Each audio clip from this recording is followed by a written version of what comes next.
देखिए बच्चों, मैं मोहम्मद मुकीम आपको कक्षा 9 का सामाजिक विज्ञान का दूसरा पाठ संविधान निर्माण के बारे में आपको लघु उत्तरीय और दीर्घ उत्तरीय क्वेश्चन आपको मैं बता चुका था, लेकिन कुछ अति लघु उत्तरीय क्वेश्चन होते हैं जिसका आपका आंसर और क्वेश्चन दिया है, लेकिन मैं उसको समझाते हुए आज इसको ख़त्म करूंगा, जो कि अति लघु उत्तरीय आप देखेंगे।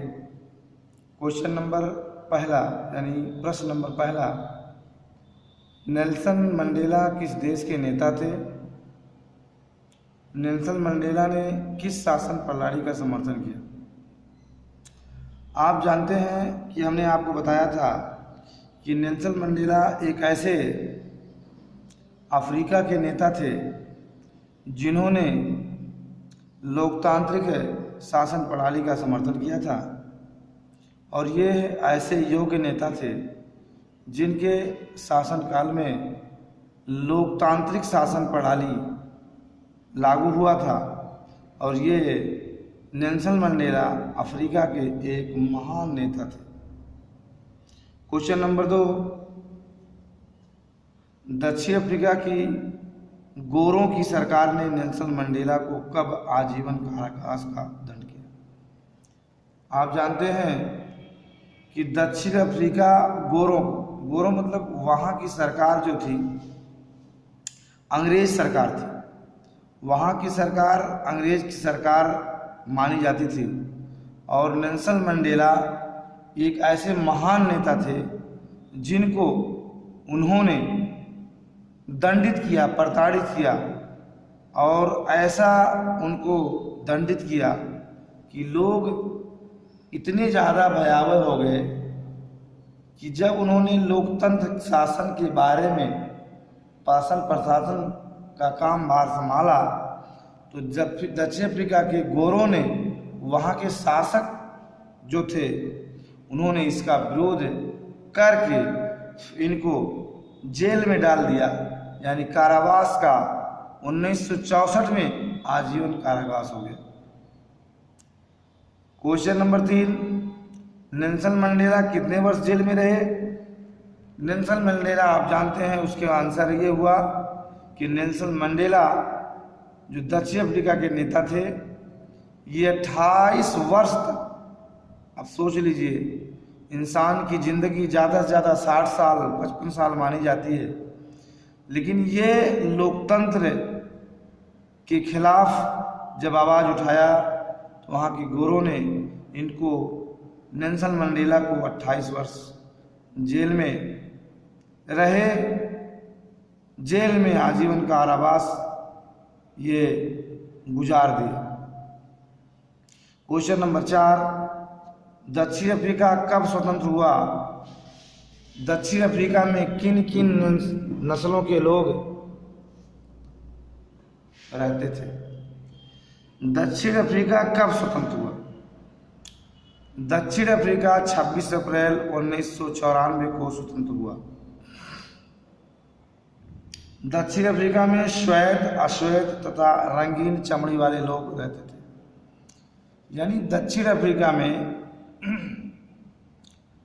बहुत ऐसे काले कलूटे लोग भी वहाँ रहते थे, और कुछ रंग बिरंगे लोग भी वहाँ रहते थे, और इसके एवज में वहाँ जब राजसीय शासन था, गोरों का शासन था, तो ये ऐसे नेता थे नेल्सन मंडेला जो वहाँ को विरोध करते हुए अपने को ऐसा आजीवन कारावास निवास किया कि वहाँ 26 अप्रैल 1994 को वो अपने को स्वतंत्र करवा दिए, और सभी लोग गोरे हों या श्वेत हों या रंगीन हों, सभी लोग एक साथ रहने लगे और दक्षिण अफ्रीका आज़ाद हो गया। क्वेश्चन नंबर 5, भारत के संविधान की प्रस्तावना में दिए गए शब्द जो कि हम भारत के लोग से क्या अभिप्राय है? तो इसका आंसर होगा, हम भारत के लोग से अभिप्राय है कि भारत की सर्वोच्च सत्ता भारत के लोगों में केंद्रित है और भारत के संविधान का स्रोत कोई और नहीं बल्कि भारत की जनता है। यानी भारत के संविधान का जो मेन स्रोत है वो भारत की जनता है, जिससे वहां का संविधान बन भी सकता है और बिगड़ भी सकता है। ये हुआ इसका आंसर। क्वेश्चन नंबर 6, संविधान संशोधन किसे कहते हैं? संविधान संशोधन किसे कहते हैं? अब इसका आंसर होगा, संविधान में समय समय पर आवश्यकता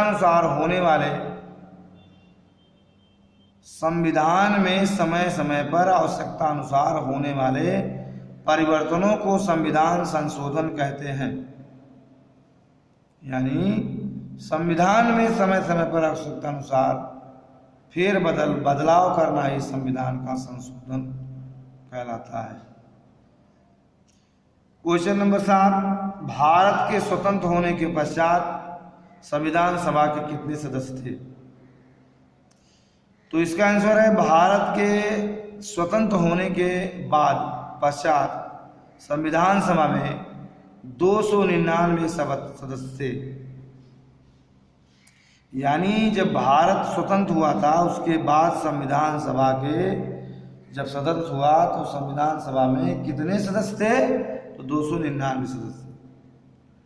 क्वेश्चन नंबर 8, संविधान सभा की प्रारूप समिति के अध्यक्ष का नाम लिखिए। यानी संविधान सभा की प्रारूप समिति के अध्यक्ष का नाम, जो संविधान लागू किया था, बनाया था, प्रारूप डाला था, उसके अध्यक्ष का नाम डॉक्टर भीमराव अंबेडकर था। यानी कि संविधान सभा की प्रारूप समिति के अध्यक्ष डॉक्टर भीमराव अंबेडकर थे। तो ये रहा आज अति लघुत्तरीय प्रश्न आपको हमने बताया, और इसको आपका काम यह है कि बच्चों आप इस किताब को आप देखते रहिएगा और उसके साथ साथ बहुविकलीय प्रश्न भी ये इसमें दिया गया है, इसको आप देख लीजिएगा और इसका आंसर नीचे दिया है, आप देख लिए। और लघुत्तरीय दीर्घोत्तरीय हमने बता दिया आपको ये क्वेश्चन, और ये आंसर समाप्त हुआ। और पार्ट 3 का संविधान निर्माण ये चैप्टर खत्म हो गया, और मैं अगला वीडियो नेक्स्ट टॉपिक के साथ मैं हाजिर होऊंगा। तब तक के लिए ओके, थैंक यू, धन्यवाद।